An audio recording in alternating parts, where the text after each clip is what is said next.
95.7 The Spin, Screaming Eagles Sports Podcast. I'm Christian. I'm Nathaniel. And today we're sitting down with John Markall, the athletic director here at USI. He's going to give us a big look into how things went with COVID, how things are still going with COVID, the hiring of head coach Stan Gerard, many more things, including an update on the construction of the Aquatic Centre. It's going to be a good one. Make sure you listen in. We're going to go to John Markall right now. Just wanted to get you on and ask you a couple of questions. So if we can go ahead and get started, that'd be great. Absolutely. Yeah, let's do it. All right. So obviously you're John Markall, the athletic director at USI. And really our first question is just kind of what that job actually entails.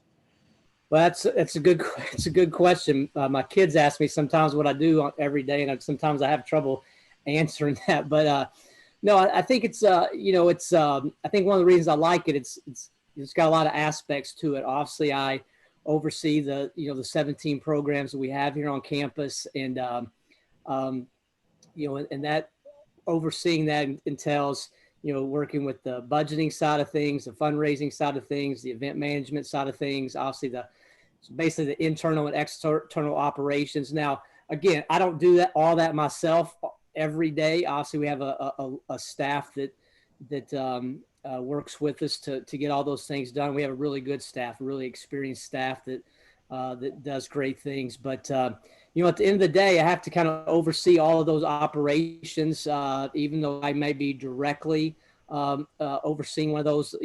For instance, Justin Allbrand runs our facility. The arena and the Screaming Eagle complex is being renovated now, and so Justin's going to work on that day to day, but obviously have ultimate responsibility of that facility. You kind of go on down the line. Alex Eaton, our associate AD, oversees compliance on a day-to-day basis, but obviously ultimately I have to as they say, the buck stops here, right? I mean, I have to be responsible for those functions as well. So again, kind of a wide array of things. I think a really nice thing, kind of repeat myself, but we have a great staff that does that, knocks that stuff out day to day, where I come in and meet with them, make sure things are going well.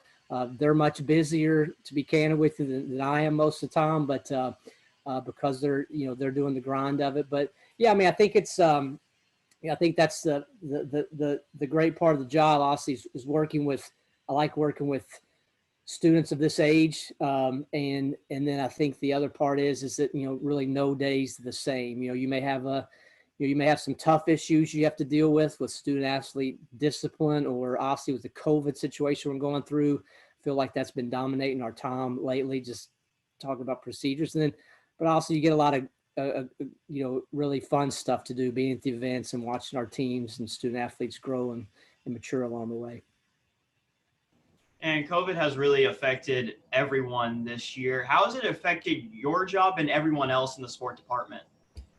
Yeah, it's really it's interesting because it feels like the days have been different. As you guys know, you cover USI Athletics and involved, and we don't have many events going on right now. So the days are different because you just feel like you're thinking about COVID and hopefully seeing some light at the end of the tunnel on getting back to play in certain sports, but just really putting things in place to make sure our student athletes and staff are safe and healthy, and really trying to, as every day evolves, it feels like there's maybe a new situation that comes up, or like, for instance, right now, really grinding on testing and how can we better implement our testing protocols.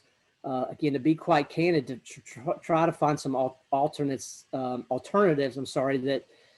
aren't quite as expensive, and the turnaround time can be a little quicker, right? I mean, obviously, if you want to compete and play, those things are important as far as the testing goes. So I feel like it's just really since April, it just kind of dominates your time, and I think it's more of a kind of like, look, you guys are students, and everybody in our whole country right now is dealing with it a different way. I feel like it just takes more of a mental toll on you than it takes time, if that makes sense. I mean, again, we're it just, you think about it all the time, and how can we make things better, and how can we, are we doing things the right way? And if we feel like we are, how, you just want to get back to play, right, in competition, but you can't do that too quickly, without making sure everything is safe for everyone.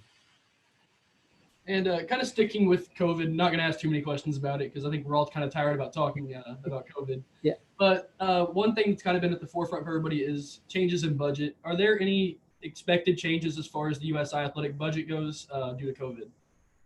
Yeah, so it's a really good question, and one that we've been again kind of taking a mental toll on us recently, because, well, first off, our university budgets don't get approved by the board of trustees until the November meeting. So we're kind of right now on hold, and meaning that we're just doing things that we feel like we must be necessary for us to keep moving forward, and we'll wait and see on that.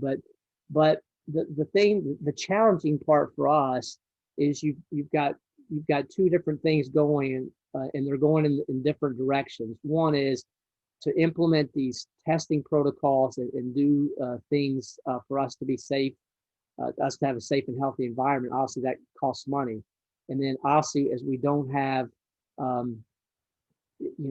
events going on, you lose some revenue, right? And especially with men's and women's basketball, if we aren't able to play, at full tilt, as far as attendance and season tickets, that's gonna affect our revenue flow.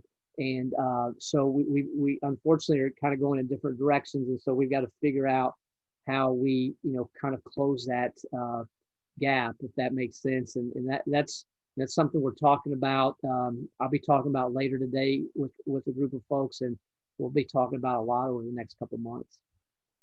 And you had a statement earlier last week about season ticket holders and fans. Could you give us the latest news on fans being in the stadium during sports? Sure. So the conference is going to release the schedule today for men's and women's basketball. I believe it's going to be later this afternoon.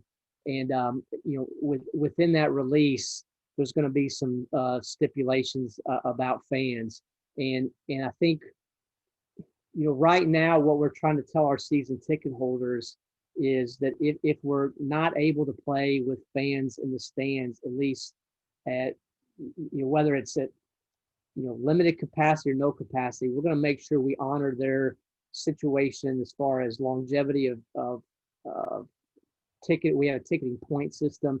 We'll make sure that they can still get into their same seats in the 2021-2022 season. But right now, I don't see any scenarios, unfortunately, that we start the season in any sort of normal fashion, and I don't think that surprises anybody. In fact, I would say that at least during this calendar year, we would be working off of limited or probably no fans for the rest of the calendar year, and then hopefully things will turn and we can get some folks back in. And I think one thing I was trying to relay to our season ticket holders is that no matter what scenario, well, I shouldn't say no matter what, but it is difficult for me to see right now a scenario almost any time this year where we're just kind of back to normal. Now, I hope I'm really wrong. I hope we things turn. As again, I know we've talked, like I said, we've kind of COVID worn out, but if the vaccine comes out and we feel more comfortable with our students and our fans and the community being in the building. I think I just want to relay to them, and again, I don't think it surprised anybody, that it's just not going to look the same. And my goal right now as the AD, and I know President Roshan and our administration is saying, is our first goal right now is to see if we can compete and have our teams compete. And I think we're, I think that's going to happen. I feel pretty good about that. I think now the challenge is once they start competing is, and you guys have seen, your sports fans, a lot of us are, it's just the interruptions and can you get from the start line to the finish line? And I've heard people say, well, the NBA did it. Well, that's that's much different from us, right? I mean, they're in this bubble. I think we see now with the NFL that unless you're in a true bubble, it's difficult. Major League Baseball had trouble. Now I think they're going to get to the finish line, and I think the NFL will too. But college athletics is a lot different. I mean, we're not going to put our student athletes and tell them they can only go to practice and only be in their dorm room or their apartment, and that's all they can do. So it's just not how college works, and obviously from a budgeting standpoint, we can't test, and not even just budgeting. It's still just testing every day like all these professional leagues just is really not feasible. It's even difficult with the Power Five. I mean, they're going to do it and try to pull it off, but I mean, we've seen what Notre Dame's had football games canceled. Baylor. I mean, it's kind of a handful of football games every weekend. So kind of take a break from all the COVID talk. I want to flash back a couple months ago to Rodney Watson's retirement. As far as men's basketball goes, was that something that you were expecting to happen, or did that one just kind of catch you off guard? And how did you guys handle that one? Sure. No, thanks for asking. It didn't catch me off guard in the sense that Coach Watson, I hope he would feel this way or would say this too. We felt like we had a really open relationship throughout his tenure. He came in at a really difficult time for us, and really held things together, and obviously made great progress along the way. But Coach Watson and I talked quite a bit over the last couple of years about him. I knew he didn't want to do it forever, and I know that sounds. I'm not. I mean, I just knew he didn't want to do it for a long, long time. But he really wanted to make sure he was leaving the program in a really good place. He wanted to make sure he was leaving at a time that he felt was right. So it definitely didn't catch me off guard. I did think that maybe he would want to do it, for another year or two. But hey, everybody knows. Everybody's, you guys, me. I mean, everybody's has their own personal situations and views and things they have to, sort through in their mind and do what's best for them. So, I do think the end of the season last year was obviously difficult for everybody. I kind of laugh and joke with him too. I thought too that may make him hang around, right? It just wasn't, it's not the way you really want to, you really want to end things. But nope, he couldn't help that, and nobody else could too. So yeah, I hope I'm answering. It didn't catch me off guard at the same time. I would have probably guessed that we would that he would still be here, for another year or two. But I respected his decision. I didn't want him to walk away unless he wanted to. So I feel really good because I think he was in a really good place at the time. And I think I talked to Coach Watson still quite often. I think he's in a really good spot now, and we feel really good about Coach Gerard coming in. And as many know, that our new head coach, Stan Gerard, it will be taking over the men's basketball team. But during the hiring process, do you know if you could give the exact amount, how many were really considered for that head coaching position? It was, you guys know this, your students here, you follow it, you cover USI Athletics. And I hope this doesn't sound too arrogant or cocky, but this is a good job, right? It's a good place. It's and I'm not talking about just from a financial standpoint. I just mean it's a place where a coach can go and be successful. And I think as you guys are starting in this business and you find and be around people, it's not just all about maybe catching the next contract or catching the greatest salary. It's about trying to put yourself in a place that you feel like you can be successful, whether you want to be there for a long time or whether you feel like that might be a place where you have success and move on. So saying all that, again, without sounding arrogant in the way towards USI, even though we're proud of it, I knew we'd have great interest, right? So, the phone started ringing immediately, and I knew it would. My former boss, Steve Newton, here at USI, who's the athletic director when I was the assistant AD, he always told me that to have a list in your back pocket ready, right, for any time a coach may come in and leave. And so I don't physically have the list in my back pocket, but you know what I'm getting at, right? So I think, with not just with men's basketball, but other sports, you have some people in mind, right, that you would want to contact right away. And so I was fielding calls from people that would have interest, which was great. And then I was doing, what most athletes do. I was calling people that I or we had interest in to see what their interest level was. So, obviously Coach Gerard was at the top of that list with some other folks, right? I mean, so maybe, I probably had 8 to 10 people that I really wanted to contact to see what their interest level was. Out of those, I don't remember the exacts, but most of those had some interest in the job. We also had some people that had that was calling us that piqued our interest a little bit. But realistically, after even really a handful of days, I know the process lasted longer than that. We were zeroed in on maybe 5 to 8 people that we really wanted to spend some time with over the phone, over Zoom. Because again, that was, you guys know, we were right in the middle of it, right? I hate to bring COVID back, but we were in the middle of it, so you couldn't get them to campus. So it was an untraditional type search. The nice thing about Coach Gerard is, he went to school at USI, he knows all about it. He just had played, right? Maybe, I don't know the map, maybe a month earlier in the new facility, right? So he's, I didn't have to sell him on that. So that was the nice part of that. So, we probably, 5 to 8 people really talked seriously with, but we probably had, gosh, we had a ton of applicants, and we really had 20 to 30 people that really, we probably couldn't have gone wrong with any of those. So it was a big candidate pool for us. I believe it was back in July that the GLVC decided they would push volleyball and soccer and those sports into the spring. Is that still the plan? Are those sports expected to play in the spring, or has that changed? Yeah, that hasn't changed. That's the game plan now. We're hoping within the next week or two, we'll actually release those schedules for volleyball, men's, women's soccer. Also, we don't have football at USI, but the football schedule from the GLVC will be released. And so yeah, we've worked pretty hard on trying to find to make that work. And so our goal right now is to still make that happen.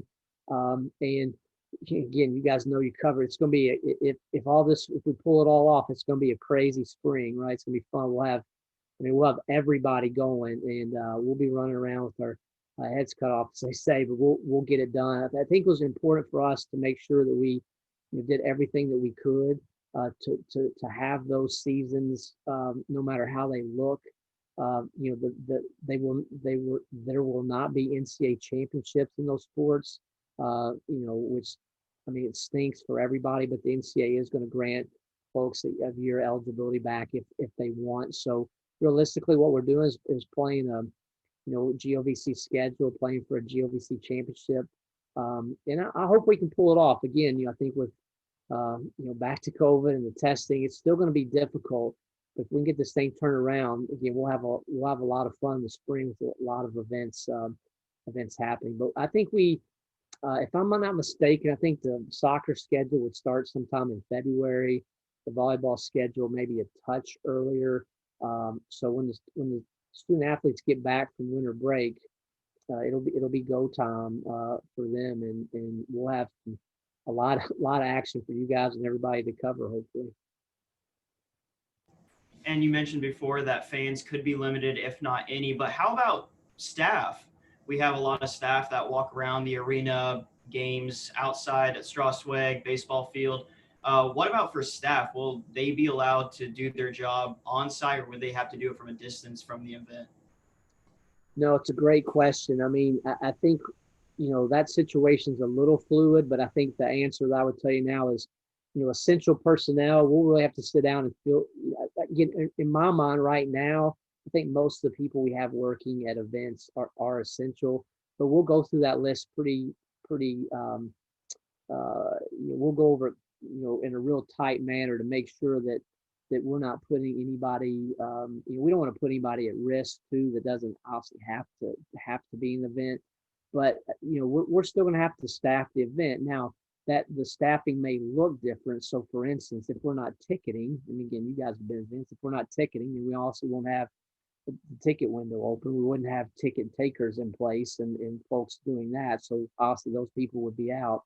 But I think as far as, athletic communications, we're still going to have, people running the scoreboard, right? We're still going to have people, my hope would be is we'd still allow, coverage of our events, on, the student station, radio stations, so our fans could listen to those events. So I think it will look different and it definitely will feel different. And I think there will be less, but we'll still have to manage the event and do it in a safe way as possible. But again, I would think the numbers of people may be a little different. But I do think this, and again, you guys know, you cover it. I think it's important for us, especially if our fans can't be there, that we're making sure that they can, they can follow us and have content. They can still keep up with us and know what's going on. So we'll make sure that we that the personnel is essential, but there definitely going to have to be some staff members at the events. As we begin to wind down, one of the final questions we have is about the construction of the Aquatic Center and the offices. Is there any update as far as like a timetable on that being finished? Yeah, I haven't heard anything recently. In fact, I'm hoping maybe by next week just to get a little bit more update and walk around. I haven't really, I've tried to stay out of everybody's way and not even walk around the facilities, but I'm hoping to do that sometime soon. But, we're kind of thinking February, March, maybe for the Aquatic Center to be done, and maybe, March, April for the rest of the facility. I don't see, knock on wood, any reason that couldn't happen unless even if we get some tough weather, we're pretty close. Well, the Aquatic Center is definitely enclosed now, pretty close on the other side.